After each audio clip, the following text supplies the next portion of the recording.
आध्यात्मिकता आत्मा को लेकर ही है और आत्मा बुद्धि विवेक ज्ञान के परे है। इस देह धारण करके जो भी जीव धरा पे आए हैं उनके बुद्धि विवेक के परे हैं, उनकी कल्पना नहीं की जा सकती हैं, चिंतन नहीं की जा सकती हैं। वो आत्मा की वो परे हैं, वो त्रिगुण रहितम है, त्रिगुण रहित है।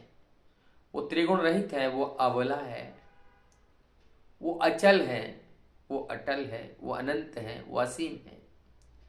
तो अनंत है अर्थात वो सर्वत्र है। तो हम जिस बात को हम कह रहे थे, ये जो घटना कब घटी, ये घटना तब घटा जब परमदयाल सच्चे ठाकुर दक्षिणेश्वर कालीबाड़ी में वहाँ माँ को दर्शन करने के लिए वहाँ पे गए थे। और जब माँ को दर्शन करने के लिए गए, जाते जाते उनको भूख लगी। परमदयाल सच्चे ठाकुर वहाँ दक्षिणेश्वर मंदिर में प्रवेश करते हैं, जाकर के माँ से कहते हैं, माँ मुझे भूख लगी है, मुझे भोजन दो, मुझे खिलाओ। इस बात को जब कही,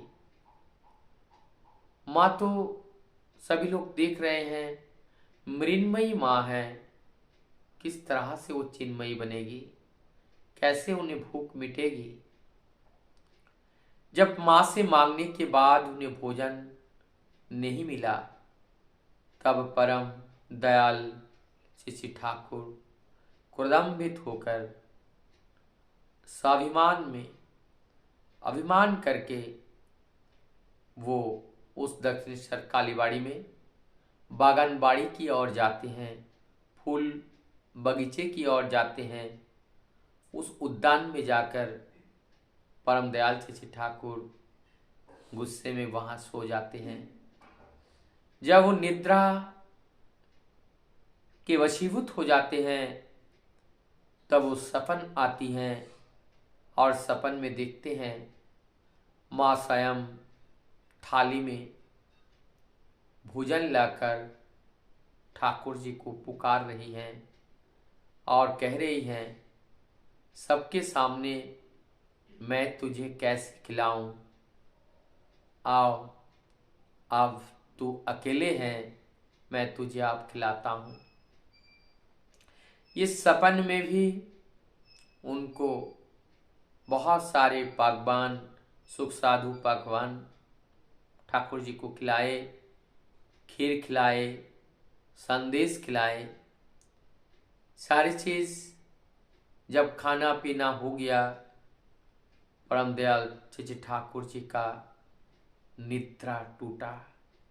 जब निद्रा टूटा, सपने से जब जगे, तो उन्होंने देखा कि आप भूख खत्म हो गई, उन्हें अब भूख नहीं है। जगने के बाद वह अपने रिश्तेदार के वहाँ गए और अपने अनेक जगह पे गए। सभी लोगों ने खाने के लिए आह्वान किया, खाने के लिए बोले, लेकिन दयाल श्री ठाकुर कह रहे, मेरा पेट अब भरा है, मुझे अब भोजन की ज़रूरत नहीं है। तो उनको भोजन और नहीं करना पड़ा। ये है दिव्य लीला, जिस लीला से हम सबको ये समझ में आता है, हर जगह देवत्व, हर जगह ईश्वर है, हर जगह वो परमात्मा है। परमात्मा का निवास हर कण कण में है, अर्थात हर कण कण ही प्रभु परमात्मा है। और उस हर कण से प्रभु हमें निरंतर निहार रहे हैं, हमें देख रहे हैं। तो जहाँ हमारे हृदय में, अगर हमारे हृदय में वो प्राण जागृत हो जाते हैं, वो प्रभु जागृत हो जाते हैं, हम उनको जागृत कर पाते हैं। हमारे जो ठाकुर तत्व हैं, जो ठाकुर तत्व हैं, उसको अगर हम जगा पाते हैं, तो निश्चित ही जहाँ पे भी हम कहेंगे कि यहाँ भगवान है, भगवान बाध्य हो जाते हैं वहाँ पे उपस्थित होने के लिए। उनको बाध्य होना पड़ता है, वहाँ आके वो उपस्थित हो जाते हैं। जिस तरह से भक्त प्रहलाद ने कहा ये खंबे के अंदर भी हमारे प्रभु हैं, तब जा कर के जब वहाँ उसको तोड़ा तब जाके देखा नरसिंह अवतार, वहाँ पे नरसिंह अवतार का आविर्भाव हुआ और नरसिंह अवतार को आविर्भाव होकर वो हिरण्यकशिपु को उन्होंने वध किया। तो इस तरह से ये जो भक्त और भगवान का लीला निरंतर चलती रहती हैं, क्योंकि भक्त भगवान के बिना नहीं रह पाते हैं और भगवान भक्त के बिना नहीं रह पाते हैं। भक्त और भगवान में इसमें बहुत ज़्यादा घनिष्ठता है, जैसे पिता पुत्र में, जैसे माँ और बेटे में। यहाँ पे ये जो भक्त भगवान की जो लीला है, ये जब से सृजन प्रगति में आई है और मनुष्य रूप का आविर्भाव हुआ है, तभी से ये लीला निरंतर चलती चली आ रही है। कभी वो राम बनकर, कभी वो कृष्ण बनकर, कभी बुद्ध बनकर, कभी जीसस बनकर, कभी वो गौरंग महाप्रभु, कभी रामकृष्ण परमहंस देव, आज परम दयाल श्री ठाकुर इस धरा पर आविर्भूत हुए हैं। जब जब हम देखते हैं पुरुषोत्तम का जो लीला है, पुरुषोत्तम का जो कृत्य कार्य है, उनका जो धैर्य है, उनका जो करुणा है, उनका जो ममता है, उनका जो प्रेम है, उनका जो स्वभाव है, उनका जो शालीनता है, उनकी जो धैर्य है, ये सभी में, सभी रूपों में, हर जगह हम लोग देखे हैं।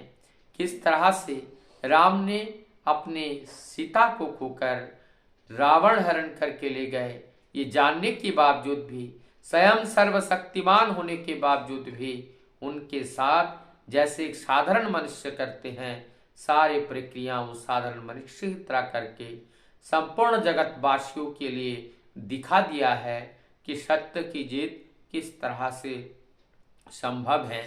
असत पथ का अनुसरण करने की कोई ज़रूरत नहीं है। तो इस तरह से ये जो ठाकुर जी का जो दिव्य जीवन छटा में ये भी एक प्रेरणादायक घटना थी, जो हम लोगों को वही बात जीवंत कर देते हैं कि किस तरह से राम कृष्ण परमहंस देव जी के प्रत्येक कर्तव्य में वही मृण्मयी मूर्ति चिन्मयी बनकर उनके साथ आकर सहायता करती थी और अपने पिता रामकृष्ण परमहंस देव को निरंतर कहती थी। और ये कहकर जो शंख बेचने वाले लोग आते थे, उनमें शंख पहनने के बाद कहते थे मेरे पिताजी से पैसे ले लेना। ये जो दिव्य लीलाएं जब भगवान राम कृष्ण के साथ जो घटना घटी, आज वो परम दयाल श्री ठाकुर जी के साथ वही घटना आज एक अनन्य रूप में, अनन्य भाव में घटित हुआ है। और क्यों ना हो, पुरुषोत्तम के जो रूप होते हैं, पुरुषोत्तम का जो आकार होते हैं, पुरुषोत्तम का जो कर्तव्य होते हैं और पुरुषोत्तम का जो उद्देश्य होते हैं, वो सभी का एक होते हैं। आज वही उद्देश्य लेकर परम पिता इस धरा में आविर्भाव हुए हैं। आइए हम उनको जानें, उनको ग्रहण करें और ग्रहण करने के बाद उनके कई हुए पद को अपने जीवन में धारण करते हुए हम चले, जिससे हमारा जीवन सुंदर होगा, हमारा दाम्पत्य जीवन सुंदर होगा, पारिवारिक जीवन सुंदर होगा, समाज जीवन सुंदर होगा, राष्ट्र जीवन सुंदर होगा। इसी प्रकार से एक नवरूप में सत्य युग का सृजन होगा, जिसमें हम सभी लोग आनंद का उपभोग कर पाएंगे।